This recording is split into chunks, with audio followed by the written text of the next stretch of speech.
Yo'q o'tirishingdan. Savollarimizni boshlaymiz. Mir Alisher Navoiy bobomiz nechinchi yilda tavallud topgan? Shu 1935-38-yillarda adashmasam. To'xtab tur, o'chirib tur. Nima bo'lgan ekan? Qachon tug'ilgan ekan Alisher Navoiy? Assalomu alaykum. Va alaykum salom. Shu 1935-38-yilda tug'ilgan ekan adashmasam. Shoshmay tur, buni miyasi musi bosib ketib bilmas. Do'da? O'zgarish bormi? Ha? Kreditga uy olishim kerak ekan, mashina olishim kerak ekan, uylanishim kerak ekan, hammasiga pul kerak ekan, pul. Ey otang. Do'da? Endi o'zingizdan ko'ring.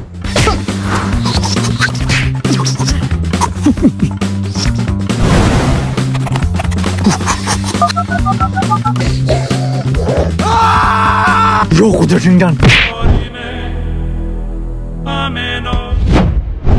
Endi-chi o'zgarish bormi? Tarixsiz kelajak yo'q ekan, do'da.